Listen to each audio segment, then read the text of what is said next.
Հարգելի գործընկերներ, երբ որ Տիկին Վարդանյանը Սամբյոնից ասեց, որ Արարատը մեր ինքնությունն է, ես կարծում եմ ինքը խփեց ուղիղ նշանակետին, որովհետև ես ուզում եմ բոլորին հիշեցնել, որ Արարատը Հայաստանի տարածքում էր մինչև այն կետը, երբ որ Դաշնակցության իշխանության օրոք այն կորսվեց։ 1918 թվական, երբ որ հիմնադրվեց առաջին հանրապետությունը, Արարատը Սուրմալուի գավառի շրջանակներում, ինչպես նաև Կարսը Հայաստանի տարածքում էին։ Երբ որ Դաշնակցությունը ավարտեց իր առաքելությունը, Արարատը եւ ամբողջ Սուրմալուի գավառը եւ Կարսը այլևս Հայաստանի տարածքում չեն։ Հետո եկան Դաշնակցության երաշխավորներ բոլշևիկները, երաշխավորներ եւ այսօրվա կոալիցիոն գործընկերներ Գյումրիում։ Եվ մի հատ էլ պեչատը դրեցին Կարսի եւ Մոսկվայի պայմանագրով։ Եվ սա, սիրելիներս, Դաշնակցության քրոնիկ գործունեությունն է։ Գալ իրականը դարձնել անիրական ինքնություն ու լացել։ Ու նույնը կրկնվեց 2023 թվականին Լեռնային Ղարաբաղում։ Երբ որ իրանք եկան մի տարածք, որտեղ ապրում էին հայերը, եւ որի վերաբերյալ մենք ասում ենք ամենակարևորն է նա, որ այդ մարդիկ կարողանան այնտեղ ապրել, դրա համար պետք է իջացնել նշաձող, դրա համար պետք է իրանք ուղիղ բանակցեն Ադրբեջանի հետ։ Դուք եւ Ղարաբաղից այդ պրոտեժեները մեզ ասում եք դավաճաններ, սրիկաներ, էս ինչա են ինչա, վերցրեցիք իշխանությունը 19 օր հետո այդ իրական Ղարաբաղը դարձրեցիք ինքնություն։ Դաշնակցության ամբողջ գործունեությունը մի անվերջանալի շղթա է, իրական բաները դարձնել ինքնություն, հետո լացել, կենացներ խմել, հայդատ անել, փող հավաքել, ինքնությունը վերածել փողի, մոնետիզացնել փողը, իրական հայրենիքը դարձնել ինքնություն, մոնետիզացնել ինքնությունը։ Իդեպ մոնետիզացնել ինքնությունը ասեցիք, հիշեցի։ Ձեր ինքնությունը Արարատը չի, ձեր ինքնությունը Քոչարյանի $200 միլիոն է, որ ինքը ապօրինի ձեր կա բերել ըստ դատախազության մեղադրանքի, ու ինքը պետքա մուծվի բյուջե։ Այդ ձեր ինքնությունը պետքա գաք եւ մուծեք բյուջե, ու հերիքա ներվայնացնեք ընդհանրապես այս ժողովրդին։ Եկեք մուծվեք բյուջե այդ փողը։ Հաջորդը։ Այ հիմա ինձ ներվայնացնում եք, խնդրում եմ մի արեք դա։ Հաջորդը։ Կրկին վերադառնալով Ղարաբաղին, դուք իրական տեղը, որտեղ ապրում էին հայեր, վերածեցիք ինքնության, կորսված ինքնության, երբ որ ձեր դրածոն այնտեղ ստորագրեց Ղարաբաղի լուծարման փաստաթուղթը։ Իդեպ, այդ որ ասում եք ինչի եք դիվահարվում երաշխավորներից, որտեղ մի անգամ ձեր երաշխավորը եկավ Արարատը նենց արեց, որ մենք կորցրեցինք, երկրորդ անգամ ձեր երաշխավորը եկավ նենց արեց, որ իր քթի տակ էթնիկ զտման ենթարկեցին մեր եղբայրներին ու քույրերին։ Այդ դուք եւ ձեր երաշխավորները նենց արեցիք ձեր լուծարմամբ եւ երաշխավորի sense մեղմ ժպիտի տակ, որ մեր քույրերն ու եղբայրները էթնիկ զտման ենթարկվեցին։ Այնտեղի էլիտան էլ թռավ, փախավ այնտեղի էլիտան։ Բայց ոչ մեր քույրեր եւ եղբայրները, իրանք ստիպված են եղել լքել եւ բռնի տեղահանվել են Ղարաբաղից։ Հաջորդը, սիրելի բարեկամներ, այդ որ ասում եք, իշխանությունը սպառնում է պատերազմով։ 2020 թվականի սեպտեմբերի 27-ին ես նստած էի անի այնտեղ։ Վարչապետ Փաշինյանը ելույթ էր ունենում ստեղից, Էդմոն Մարուկյանը ընդդիմադիր խմբակցության ղեկավար նստած էր այնտեղ,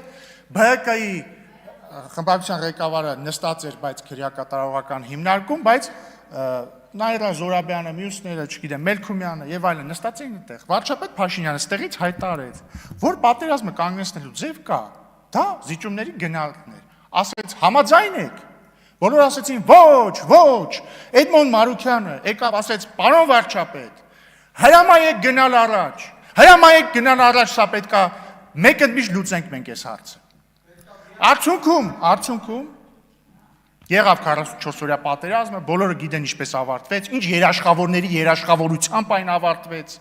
Հետո ինչ եղավ, հետո 2023 թվականին ով Ղարաբաղում իշխանությունը վերցրեց, կրկին որ երաշխավորի քթի տակ էթնիկ զտում տեղի ունեցավ, ով ծախեց մեզ, ում երաշխավորները ծախեցին մեզ, բոլորը դա գիտեն։ Բայց դրանից հետո, երբ որ հարցնում ես այդ ժամանակվա անդիմադիրներին, իդեպ Դաշնակցությունն էլ արտախորհրդարանական ուժեր, բայց էլի ասում են ոչ մի զիջում եւ այլն։ Բոլորը ասում են դե ժողովուրդ ջան, մենք խաբար չենք, մենք չգիտենք իրերի իրական դրությունը, մենք չգիտենք ռազմական բալանսը ինչպիսին է, մենք խաբար չենք, մենք պատասխանատու չենք։ Ամբողջ մեղավորը Փաշինյանն է, որ չի եկել ուղիղ չի ասել։ Ժողովուրդ ջան, հիմա Փաշինյանը եւ մենք ուղիղ ասում ենք։ Մենք հասել ենք մի կետի, երբ որ խաղաղությունը արդեն իսկ հաստատված է, այդ խաղաղությունը կա, հիմա կա այդ խաղաղությունը։ Այդ խաղաղությունն է պատճառը, որ վերջին 2 տարում ոչ մի զոհ մենք սահմանին չենք ունեցել։ Այդ խաղաղությունն է պատճառը, որ մեր սահմանամերձ գյուղերում կրակոց չի լսվում։ Այդ խաղաղությունն է պատճառը, որ 2025 թվականին առաջին անգամ ավելի շատ Հայաստանի քաղաքացի մտել Հայաստան, քան դուրս եկել 8000-ով։ Այդ խաղաղությունն է պատճառը ներգաղթի, այդ խաղաղությունն է պատճառը տնտեսական զարգացման եւ այսպես շարունակ։ Դագաղների բացակայության պատճառը խաղաղությունն է։ Այն պատճառը, որ դուք հիմա սոցիալական հարցերից կարող եք խոսել, խաղաղությունն է։ Հիմա այս խաղաղությունը պետքա պահել։ Դրա համար հավելյալ ոչ մի գործողություն չի պահանջվում։ Ի տարբերություն 2020 թվականի ոչ մի հավելյալ զիջում, ոչ մի բան չի պահանջվում, ոչ մի բան։ Ընդհանրապես պետքա պահել այս խաղաղությունը։ Այս խաղաղությունը ո՞նց է կառուցվել։ Այս խաղաղությունը կառուցվել է Վաշինգտոնյան օգոստոսի 8-ի հռչակագրով եւ նաեւ դրան նախորդած օրինակ սահմանազատման կանոնակարգով, որը մենք ստեղ ընդունեցինք, դուք կողմ չքվեարկեցիք։ Եվ այսպես շարունակ, այդ թվում թրիփի շուրջ համաձայնությամբ եւ այսպես շարունակ։ Հիմա դուք եւ ձեր դաշնակիցները, ձեր երաշխավորների, ձեր են սիրած երաշխավորների խավորությամբ եկել ու ասում եք, եթե մենք գանք իշխանության, մենք վերանայելու ենք այս խաղաղությունը։ Դուք ասում եք, մենք համաձայն չենք թրիփի շրջանակին, պետքա թրիփը լայնացնել, պետքա թրիփը, որը հայ-ամերիկյան նախագիծ է, դրա մեջ ներառել այնպիսի կողմեր, որոնք բաց կոնֆլիկտի մեջ են Ամերիկայի հետ։ Այսինքն այլ կերպ ասած, դուք ասում եք թրիփը չպետք է լինի։ Հաջորդը, դուք ասում եք, որ Ալմատայի հռչակագիրը չի սահմանում սահմաններ եւ պետք է դելիմիտացիայի ընթացքում այլ կրիտերիաներով առաջնորդվել, օրինակ պարոն Մինասյանը ասում էր դեմոգրաֆիական։ Այսինքն դուք վիճարկում եք Ալմատայի հռչակագիրը որպես սահմանազատման հիմք։ Պարոն Մինասյանը հիշում է մի այդ բանավեճի ընթացքում նաև ասում էր, որ խորհրդային Հայաստանի սահմանները, հետեւաբար այն սահմանները, որով մենք անկախացել ենք, անարդար են։ Այսինքն կերկին դուք վիճարկում եք, դուք չեք վիճարկում Ադրբեջանի տարածքային ամբողջականություն, դուք մեր տարածքային ամբողջականությունն եք վիճարկում։ Հաջորդը, խաղաղության պայմանագիրը, նախ դաշնակցությունից, եթե չեմ սխալվում, այն սկզբներում Իշխան Սաղաթելյանն էր ասել, որ չեք ստորագրելու թե ինչ, կամ ես վերջերս նայում մի հատ հատված կար, որ միտքը այնա, որ սա նվաստացուցիչ, Արմեն Ռուստամյանն էր, հիշում եմ, ասում էր խաղաղության պայմանագիրը կարող եմ գտնել հղումը, բան չի լուծում մեր հարցերը եւ այսպես շարունակ։ Բայց ովքեր որ նույնիսկ չեն ասում չենք ստորագրելու, ասում են պետք է նոր երաշխավորներ։ Թե ինչ են անում երաշխավորները, մենք բոլորս գիտենք, բայց նաև ասել, որ պետք է երաշխավորներ, նշանակում է ասել, մենք ուզում ենք վերաբանակցել այս խաղաղության պայմանագիրը։ Եվ հետևաբար, սիրելի բարեկամներ, մենք չենք վախացնում ձեզ, մենք չենք սպառնում ձեզ պատերազմով, մենք կամ ժողովրդին, ձեզ ընդհանրապես մենք ասելիք չունենք։ Մենք ընդհանրապես ասում ենք, հունիսի 7-ին Հայաստանը ունենալու է ընտրություն, այնպիսի ընտրություն, որը ունեցել է եւ նախորդ տարի, եւ նախորդ տարի, եւ 2020 թվականին, եւ 1998 թվականին, եւ այսպես շարունակ։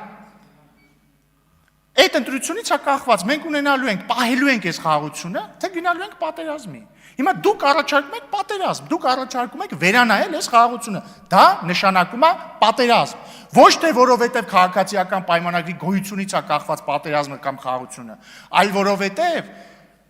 թե ինչպիսի քաղաքական գիծ է ընտրում Հայաստանը, այդ դրանից է կախված, դա կբերի կպահի խաղաղությունը,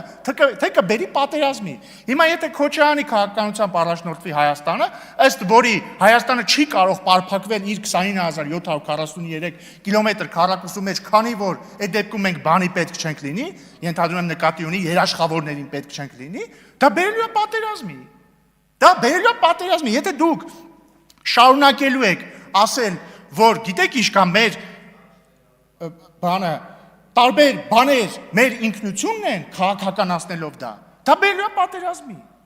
Լավ դուք չեմ հասկանում, դուք ինքներդ ձեր պատմությունից չեք սովորում։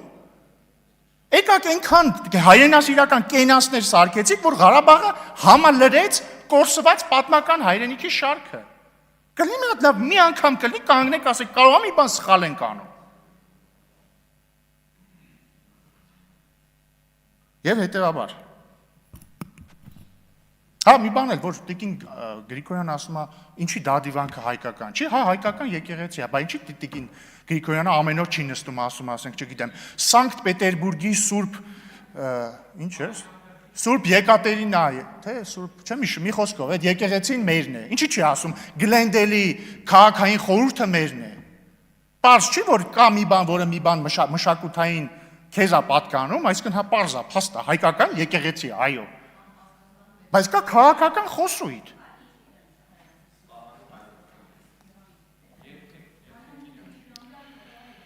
Եվ ավարտելով, սիրելի ժողովուրդ, հունիսի 7-ին մենք ունենալու ենք հստակ ընտրություն։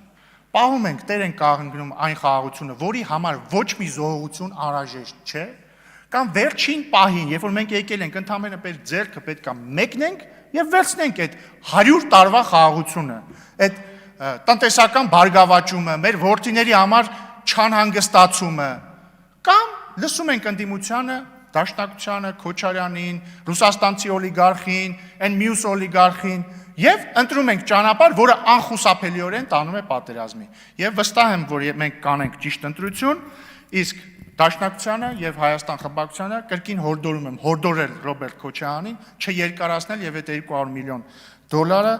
մուծել բյուջե, ոչինչ, թող առանց այդ ինքնության մի քիչ դիմանա։ Լավ է։